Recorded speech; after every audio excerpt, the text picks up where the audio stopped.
Olá a todos do canal Refletindo sobre a Palavra, mais uma vez aqui, para a honra e a glória de Deus, pela graça dele, mais um vídeo sobre o livro de Hebreus, capítulo 9.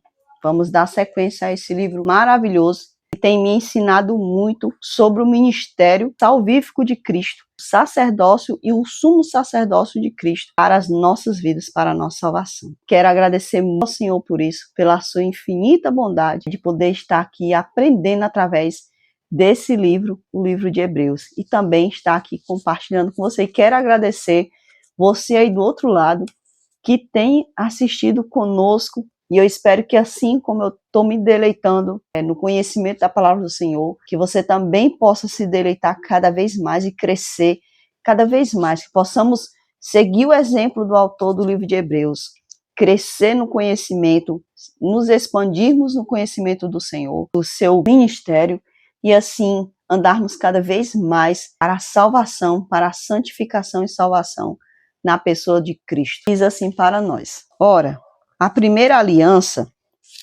também tinha preceitos de serviço sagrado e o seu santuário terrestre. Aqui ele está falando para nós que a primeira aliança também tinha preceito de serviço sagrado.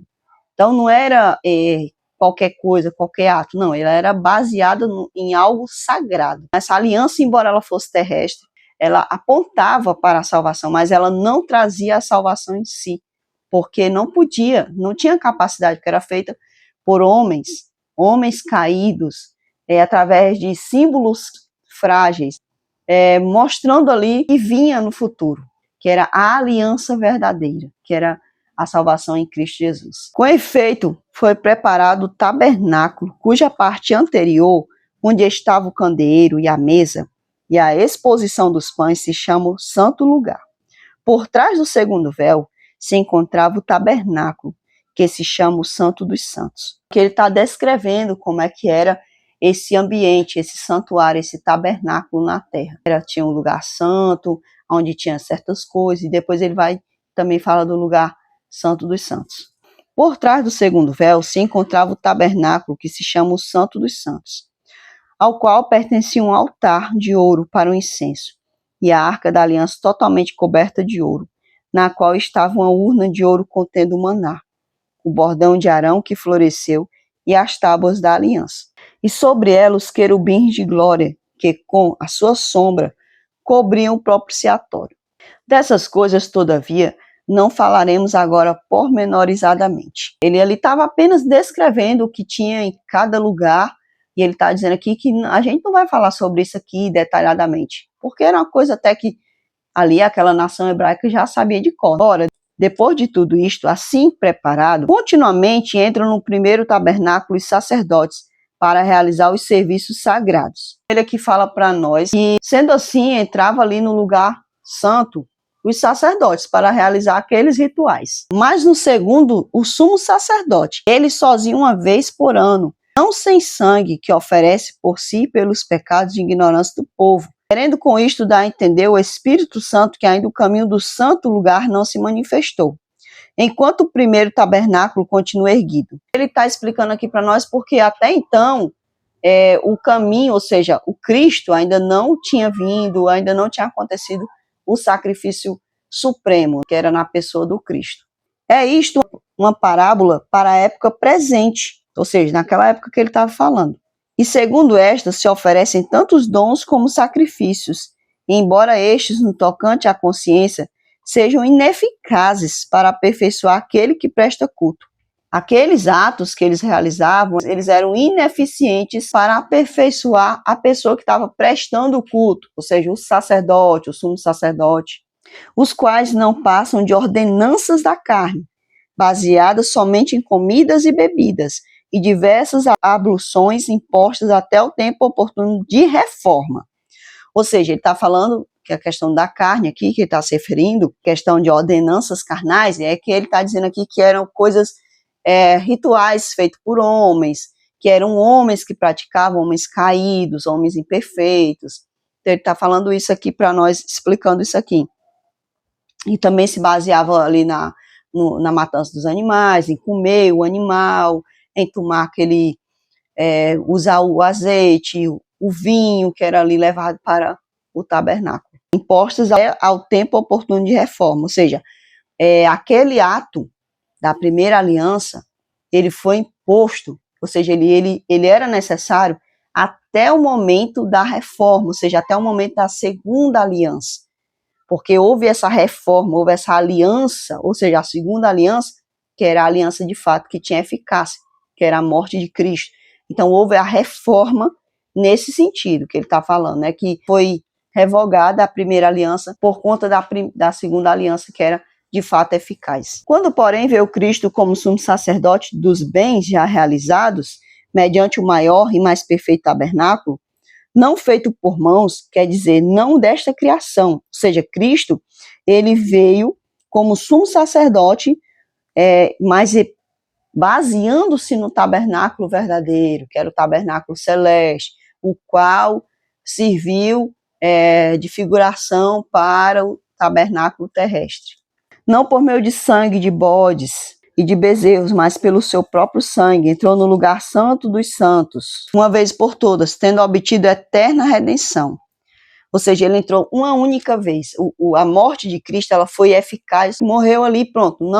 Não há mais necessidade de fazer ritos de homens, não existe mais essa necessidade de terceiro templo, como as pessoas ficam falando aí, que vai ter o terceiro templo. Não, nem o primeiro templo foi eficaz, quanto mais o terceiro templo, né? Porque o sacrifício de Cristo já fez tudo o que deveria ser feito.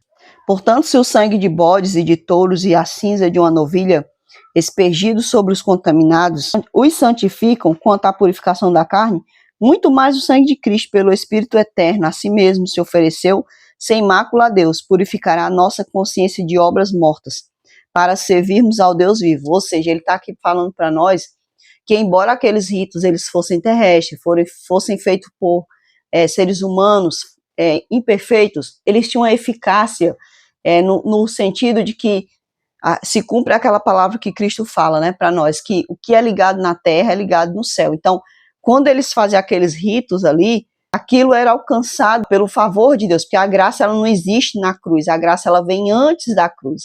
A gente sempre tem que entender isso, a graça ela sempre existiu. A questão é que ela foi concretizada, alcançou seu objetivo na cruz. Aqui a gente pode ver que aqueles ritos eles eram necessários, até porque foi imposto pelo próprio Deus. Por isso mesmo, ele é o mediador da nova aliança, a fim de que, intervindo a morte para a remissão de transgressões que havia sob a primeira aliança, ou seja, embaixo, né, de baixo, sob, as transgressões que havia sob a primeira aliança, recebam a promessa de eterna herança aqueles que têm sido chamados.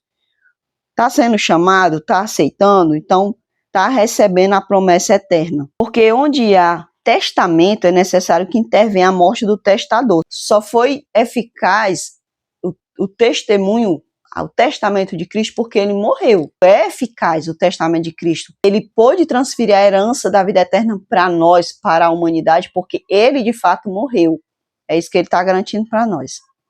Porque onde há testamento é necessário que intervenha a morte do testador, pois um testamento só é confirmado no caso de mortos, visto que de maneira nenhuma tem força de lei enquanto vive o testador. Então nós também, quando a gente aceita Cristo, a gente tem que morrer para a nossa vida anterior. Não é morrer fisicamente, é morrer espiritualmente, digno da herança do verdadeiro Cordeiro. Pelo que nem a primeira aliança foi sancionada, ou seja, foi aprovada sem sangue. Era necessário que houvesse o derramamento do sangue dos animais para que Cristo, vendo aqueles atos, né, para que o céu, vendo aquele ato ali realizado pelos sacerdotes, fosse ali feito uma ligação entre a terra e o céu, como eu já falei aqui na passagem que Cristo fala, né? Que tudo que é ligado na terra é ligado no céu. Porque havendo Moisés proclamado todos os mandamentos segundo a lei a todo o povo, tomou o sangue dos bezerros e dos bodes, com água e lã, tinta de escarlate, isopo, e aspergiu não só o próprio livro, como também sobre todo o povo, dizendo: este é o sangue da aliança, ao qual Deus prescreveu para vós outros.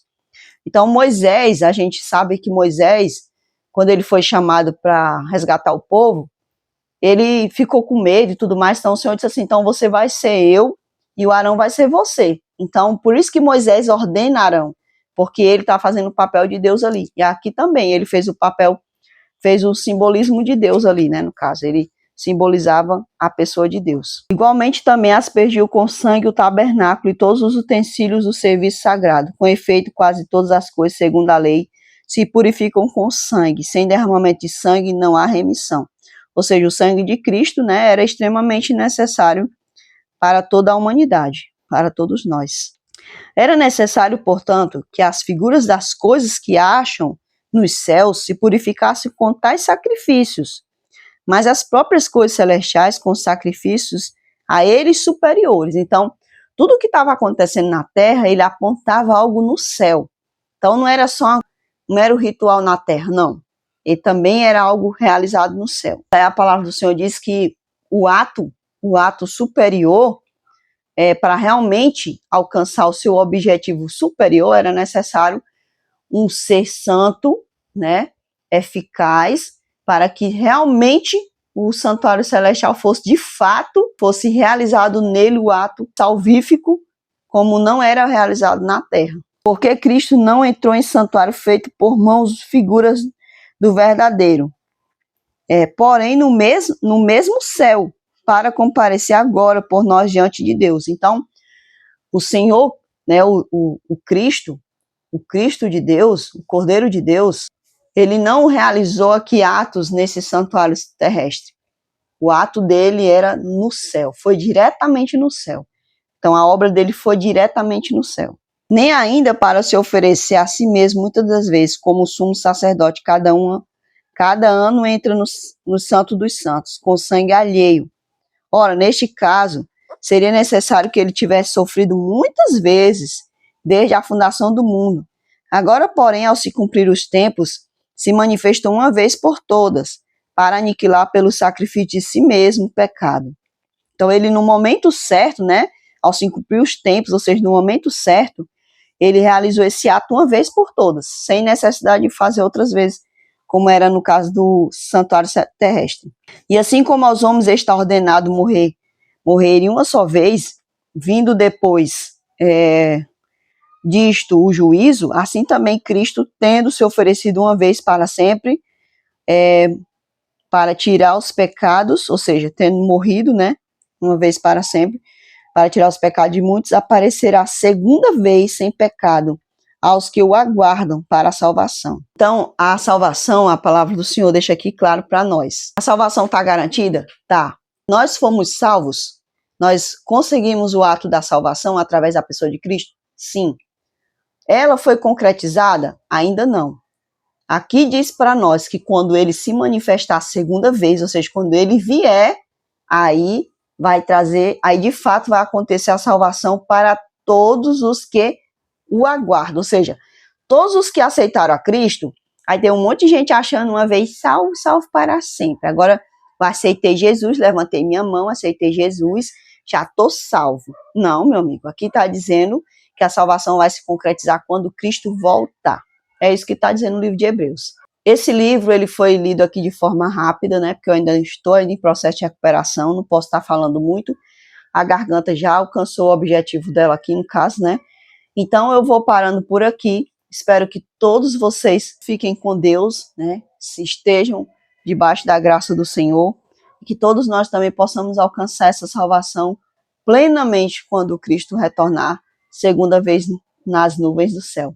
Fiquem todos com Deus e até o próximo vídeo, se assim o Senhor nos permitir.